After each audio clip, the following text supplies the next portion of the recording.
Hello everybody, Multiman37 back here with another review, this time a very long-awaited review of the Legacy Titanus from Mighty Morphin Power Rangers. This thing was very hard to find. I tried pre-ordering it on Toys R Us when it was out, couldn't pre-order it, looked on eBay. They released a black and gold edition, which didn't help the fact that this made its price point extremely high. So high to I realistically couldn't buy it. This was the cheapest I found, and it's a little bleached. I actually do have a remedy for that, but I at least wanted to make a review just in case it goes south.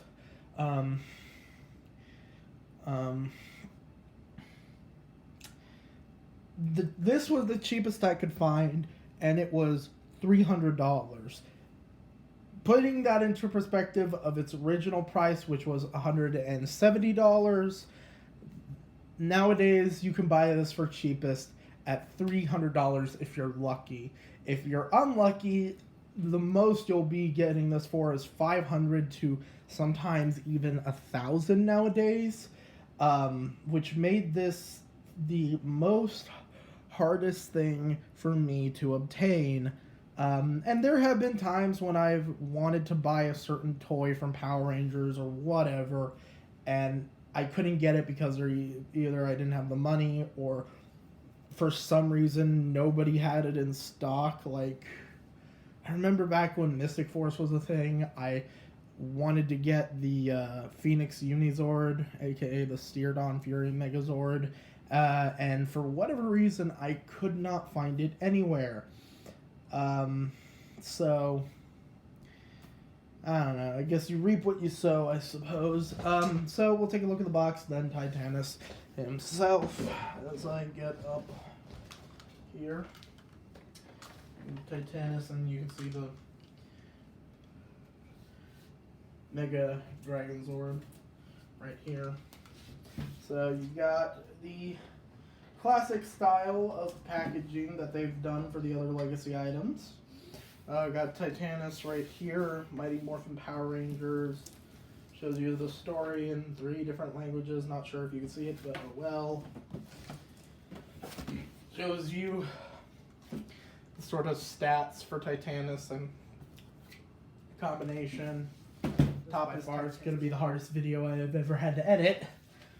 As I was saying, side shows the stats and the combination. Bottom is nothing. I'm not sure if I showed the top, but you get Titanus and the 6 Rangers. But on the back is everything you're going to do with this thing. This is going to be an ass-blasting bitch Floyd. There's the left from Markiplier. Anyway. So here we have Titanus, the Brachiosaurus himself. Done out in mostly white and gray plastic. You got lots of different varying paints, from gold to kind of this gunmetal for the back here. Red, you got the Dragon Zord symbol, which never made sense because Tommy wasn't usually the one who called this. It was always Jason. But Dragon Zord symbol. Maybe it makes sense in the context of Jew Ranger, but well, no, because they both went to get it, but whatever. And yeah, as you can see,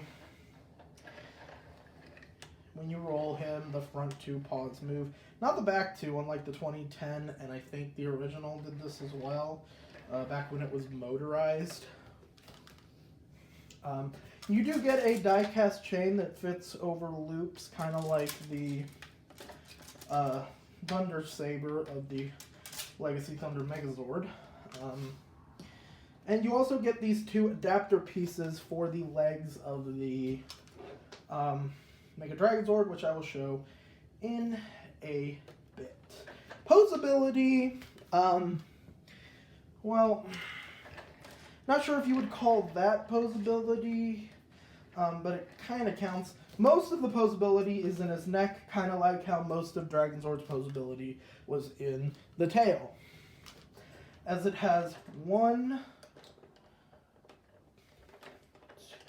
2, 3, 4, 5, 6, 7, 8, 9, 10 points of posability approximately, from the base to here. In fact, when you get this, the head does come detached and you have to put it on yourself.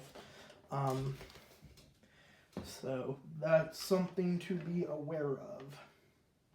The other die-cast parts are the bits of the tail right here, and I really should have removed this tablecloth, and the chest area, as well as the paws, or the claws, I guess.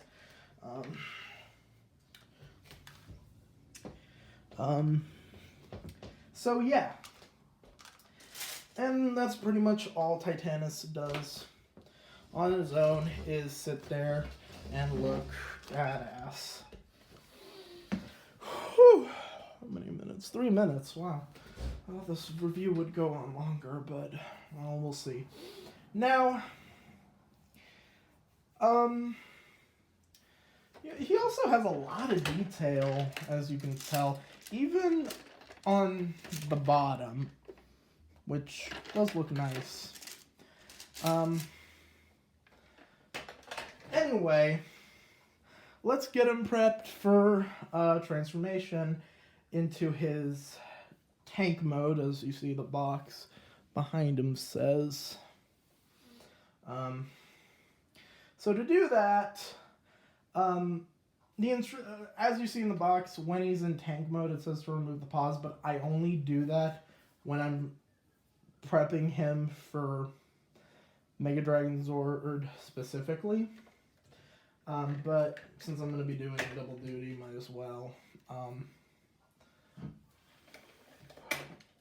So take those off.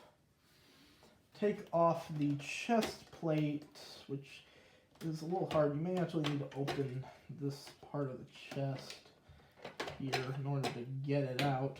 And there are a set of wheels here that, just like in the original, need to be pushed down when you open the chest cavity.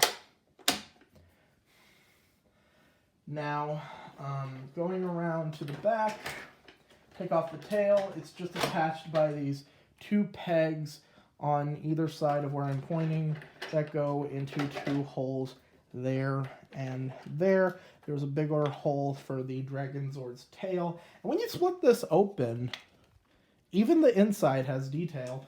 And these slide on via these little things right here. So you take one, slide it up, take the other, slide it up, and then from here you would want to kind of position his neck facing forward as you want it to be, because normally when he's by himself, not battle ready, his neck is upright, but for this you want it facing far forward as you can get it. So this would be his tank mode, and there's even detail on the inside panels of the doors here.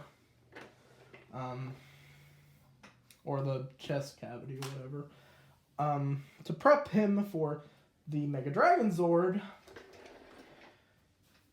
it's a little hard, but not impossible. So you take the Mega Dragonzord, take out the staff, and I did get the second release of the Megazord, so he doesn't have the balancing issue that he used to. But with the chest plate, he'll still become heavy, so take these little braces and slide them on the knees. Well, okay, no, this would be the knee. That would be kind of the upper thigh, I guess. So there's that. Take the paws, or claws. I keep wanting to call them paws. I don't know why. Straighten them out. Straighten them out. Camera's not glitching, thank God. I had to keep like reaching my head over and checking back every like 5 seconds. It's gonna be wonderful. So you attach the paws, and they just attach via these 2 clips on the inside of the arms. Then you take the chest plate and just attach it where the pterodactyl is. So I'm gonna have it laid down for a bit so I don't have to worry about balancing him. Take the chain and sort of move it out of the way. Open the thing up, and there is a little bit of detail on the inside, even on the inside of the panel of the door.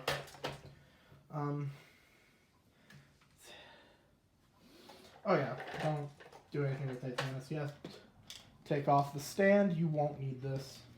Take off the tail. Take the chest of the dragon Zord and slide it into here. And we'll also keep the wheel from randomly going back in. Then you go back here and attach the tail in that big hole that I showed you. Now, bits of food on here, great. I wasn't even eating here, what the hell? Lovely. Now, still good. All right. I always debated whether to leave the tail collapsed like that or bent out like this. Personally, I like to leave it bent out. And then you take Mega Dragon Zord and first open the thumbs. I guess you can call those thumbs, I don't know. Have him sit in the thing. And then you take the chains and put them in the hands, closing said thumbs. You can lift the arms higher when you're done with this, which is what I'm going to do after I fail to figure out what the fuck I'm doing. There we go. So you can, whoa. Well, you might accidentally, why is my mom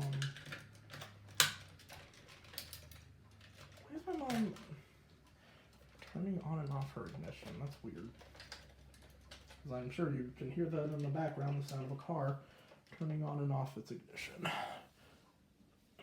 And there you have the, whoa. Shoot. See, that's why this thing is so hard to get a good feel of what you're doing. The original Ultrazord, which has a bit of a leaning issue, so I guess I'll just, cool. I wish the chest would attach a lot more solidly, as well as these, because these things do not like to stay on for the life of it.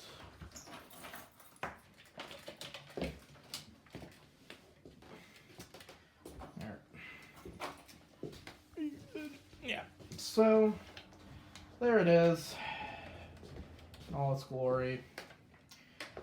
It's very heavy as well. I could honestly hardly pick this up when I was bringing it over here. And again, I was literally bringing it just like this.